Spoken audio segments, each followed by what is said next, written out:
Seja bem-vindo a mais um estudo 1189 e hoje nós estamos no capítulo 20 do livro de Atos.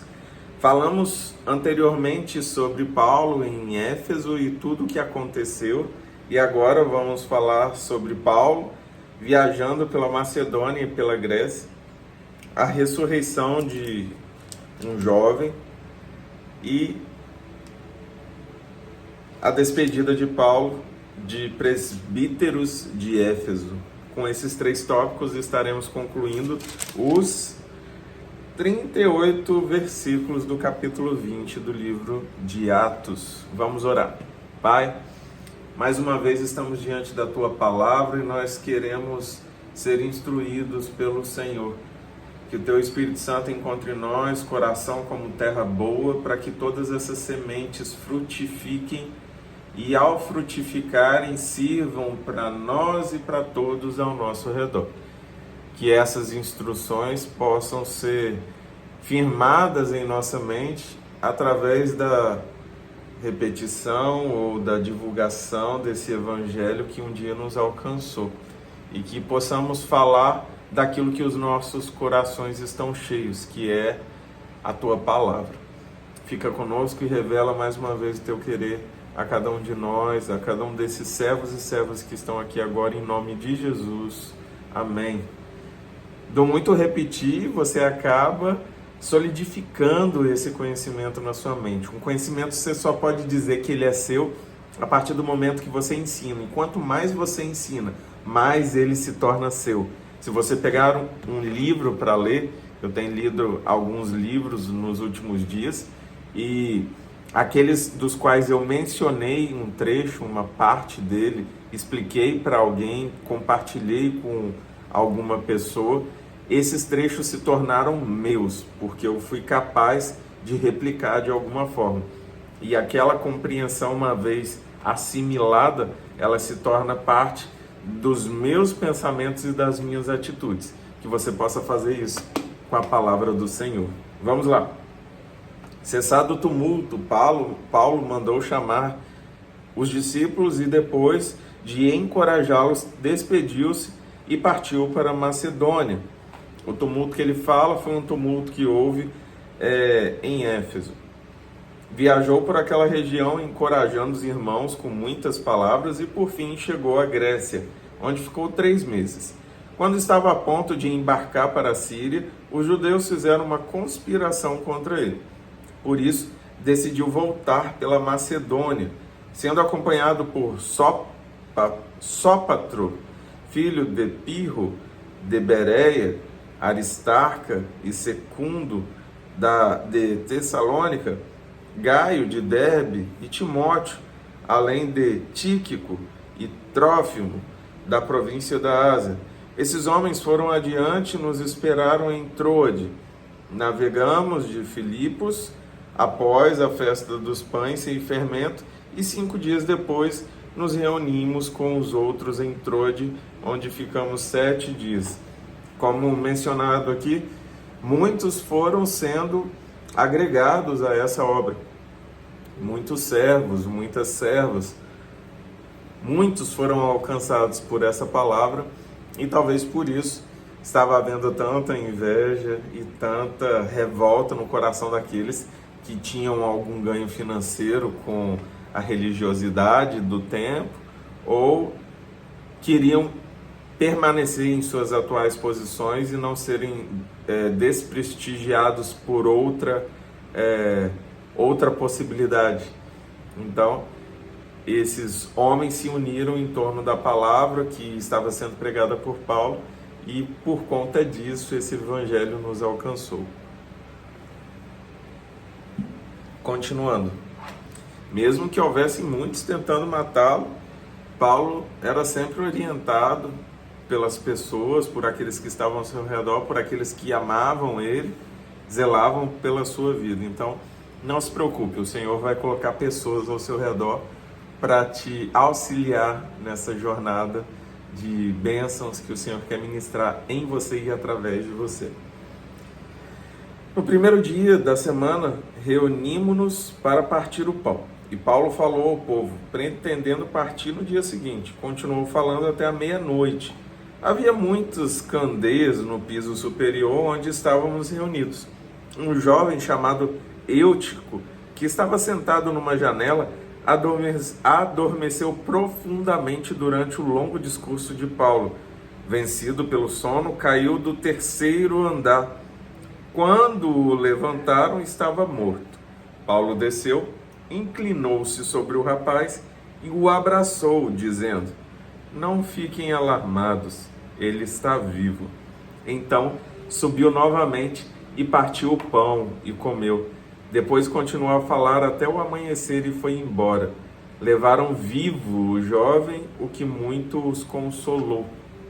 Olha a forma que ele realiza um milagre de ressuscitar aquele jovem, de trazê-lo à vida, tal qual Jesus fizera em seu tempo.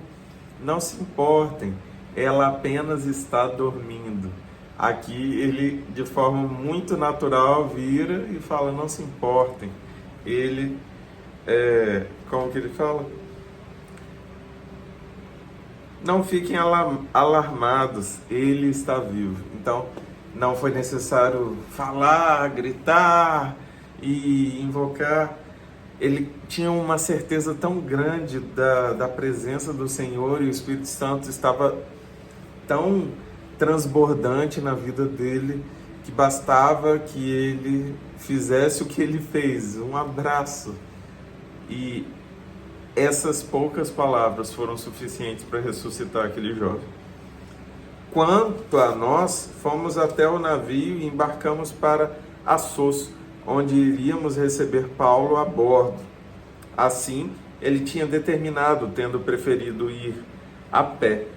Quando nos encontrou em Assos, nós o recebemos a bordo e prosseguimos até Mitilene. No dia seguinte, navegamos dali e chegamos defronte de Quio. No outro dia, atravessamos para Samos e um dia depois chegamos a Mileto.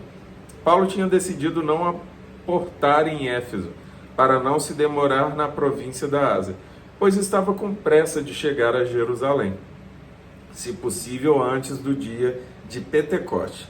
De Mileto, Paulo mandou chamar os presbíteros da igreja de Éfeso, e quando chegaram, ele lhes disse: "Vocês sabem como vivi todo o tempo em que estive com vocês, desde o primeiro dia em que cheguei à província da Ásia. Servi ao Senhor com toda a humildade e com lágrimas, sendo severamente provado pelas conspirações dos judeus. Vocês sabem que não deixei de pregar-lhes nada que fosse proveitoso, mas ensinei-lhes tudo publicamente, de casa em casa. Testifiquei tanto a judeus como a gregos que eles precisam converter-se a Deus com arrependimento e fé em nosso Senhor Jesus. Agora, compelido pelo Espírito, estou indo para Jerusalém, sem saber o que me acontecerá ali. Só sei que em todas as cidades o Espírito Santo me avisa que prisões e sofrimentos me esperam. Todavia não me importo, nem considero a minha vida de valor algum para mim mesmo, se tão somente puder terminar a corrida e completar o ministério que o Senhor Jesus me confiou, de testemunhar do Evangelho da graça de Deus. Agora sei que nenhum de vocês, entre os quais passei pregando o reino, verá novamente a minha face. Portanto, eu lhes declaro hoje que estou inocente do sangue de todos, pois não deixei de proclamar-lhes toda a vontade de Deus. Cuidem de vocês mesmos e de todo o rebanho sobre o qual o Espírito Santo os colocou como bispos, para pastorearem a igreja de Deus, que ele comprou com o seu próprio sangue. Sei que depois da minha partida, lobos ferozes penetrarão no meio de vocês e não pouparão o rebanho. E dentre vocês mesmos se levantarão homens que torcerão a verdade, a fim de atrair os discípulos. Por isso vigiem. Lembrem-se de que durante 3 anos jamais cessei de advertir cada um de vocês disso, noite e dia, com lágrimas. Agora eu os entrego a Deus e a palavra da sua graça, que pode edificá-los e dar-lhes herança entre todos os que são santificados. Não cobicei a prata, nem o ouro, nem as roupas de ninguém. Vocês mesmos sabem que estas minhas mãos supriram minhas necessidades e as de meus companheiros. Em tudo o que fiz, mostrei-lhes que, mediante trabalho árduo, devemos ajudar os fracos, lembrando as palavras do próprio Senhor Jesus, que disse: há maior felicidade em dar do que em receber. Tendo dito isso, ajoelhou-se com todos eles e orou. Todos choraram muito e, abraçando-o, o beijavam. O que mais os entristeceu foi a declaração de que nunca mais veriam a sua face. Então o acompanharam até o navio, e assim se encerra o capítulo 20 do livro de Atos, a despedida de Paulo, dos presbíteros que foram pastoreados por Paulo até aquele momento que estavam assumindo o ministério de Éfeso e a responsabilidade de continuarem a ministrar a palavra sobre todos os que já haviam sido alcançados pela salvação de Jesus. E Paulo se despede com a certeza de que não mais os veria. Deve ter sido extremamente emocionante se despedir de alguém que te ajudou, que te pastoreou, que amou, pagou preço de lágrimas, como dito por ele mesmo por diversas vezes, teve paciência, dedicou dias e noites na pregação desse evangelho.